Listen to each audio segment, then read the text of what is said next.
Dear colleagues, hello. My name is Igor Chichushkov. I am an archaeologist doing some experimental work on early horse control systems. And today I greet you from Colombia, from the place called Serra Azul de la Lindosa. That's the World Archaeological Heritage site, and I recommend you to visit it, or at least to Google it if you have this opportunity and you have interest in prehistoric art. Anyway, I'm not going to talk about this today. I'm going to talk about my own research, which is focused, as I said, on development and evolution of early horse control system, or different systems like beats and chickpieces. And I myself spent quite a lot of time doing this research as an archaeologist, but also as a first person and as a person who's interested in doing like real world work instead of just doing some classic archaeology studies. And actually, this work was published, and again, if you're interested, you could Google it and find it on academia.edu and read it in the official published academic form. So, but anyway, I'm gonna talk a little bit today about this work and why is it important and how experiment helped me to understand uh, very important problems in human prehistory and regarding development of horse utilization system, horse control system, and um, the role of horses in the human prehistory in general. All right, a little bit of archaeological background. Here we see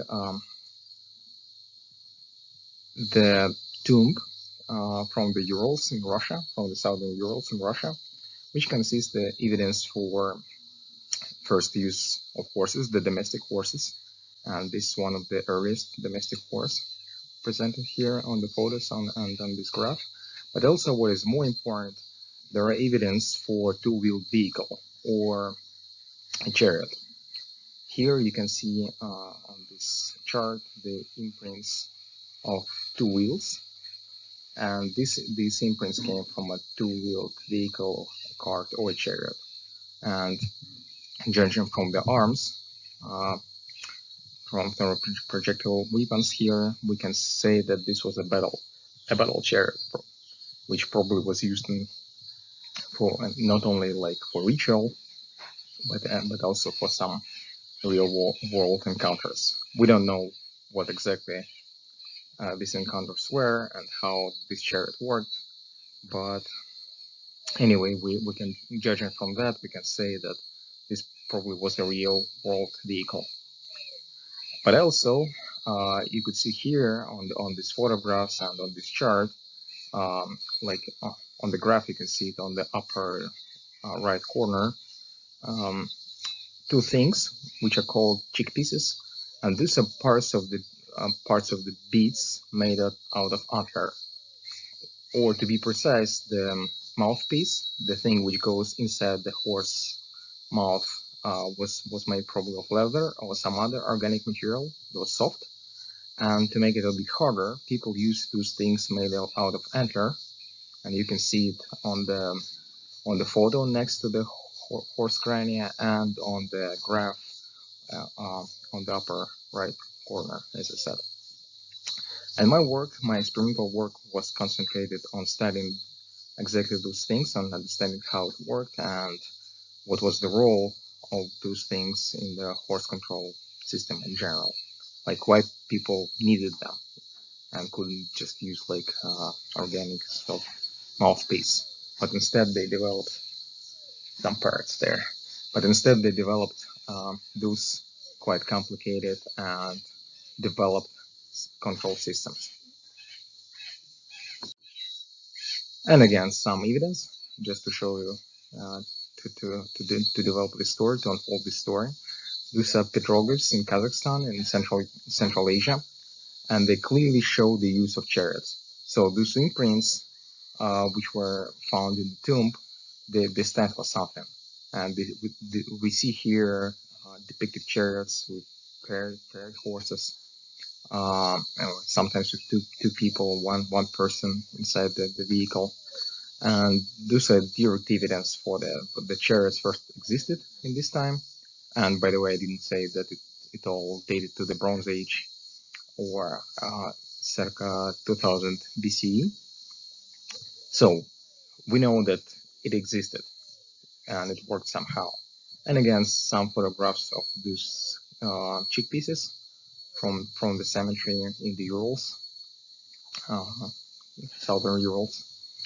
And the one in the bottom is particularly important because it has traces, it has used wear.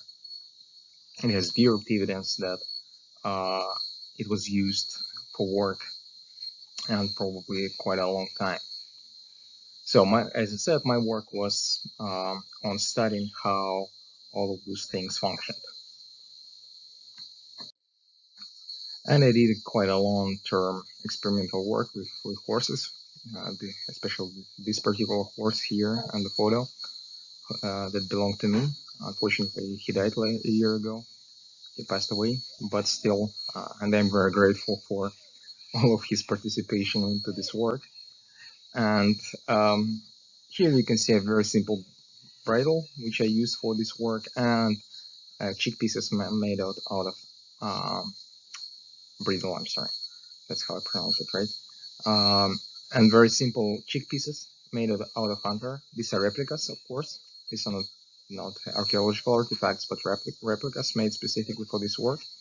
And as you can see, they're also painted, and I use this paint to see how traces are located and how use wear is located on the chickpieces. This was a very important part of the work because I wanted to compare uh, the traces which I would obtain through my work with the real use wear on archaeological chickpieces, which is very well studied by my colleagues in different countries and by myself.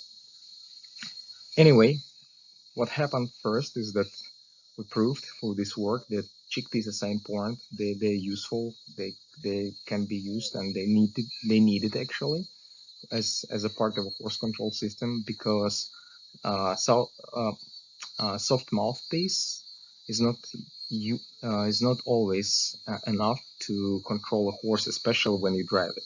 When you like, and that means what? It means that if you're a rider, if you're astride of a horse, you can control horse quite good.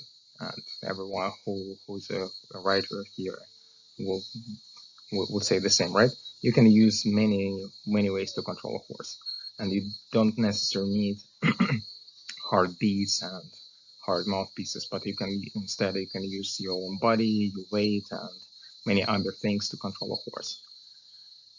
However, when you have a distance, like in chairs, for example, you need something more, something stronger, because you have only your hands and something what connects you to the horse mouth and the horse head, and that's why these things, chickpieces, were developed. And from my experiment, I actually learned that they're very useful exactly in this situation. You need them to control a horse when you have a distance between yourself and a horse mouth and a horse head. They actually like they serve as things which make your force like stronger, basically your impact stronger. And this was the uh, first thing which I learned from my experimental work. They are really needed. So people develop them for some purpose. And this was only one important conclusion, but not the only one.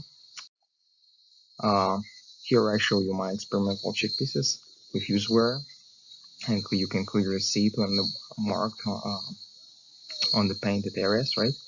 But what is more important is that my experimental work helped me to understand how fast use wear develops on chickpieces and to compare it to some real world chickpieces from archaeological context and to calculate how long they were used. And this was one of the most important outcome of my work. And surprisingly, I found that many of actual archaeological chickpieces weren't used too much. Probably some of them were used hundreds of hours, but not more than that. And this is an interesting observation in a historical and archaeological sense, because, well, first of all, it's quite clear that even though it's made of bone or antler, it's not hard enough. This material is not hard. It's not, it's not good enough to maintain this work for a long time. That's the first thing.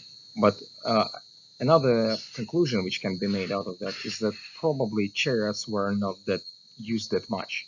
They were very specific and very special sort of transportation, which were used in very specific contexts, probably of warfare, which wasn't like an everyday activity. And this observation is very important to understand these prehistoric societies which used the chariots.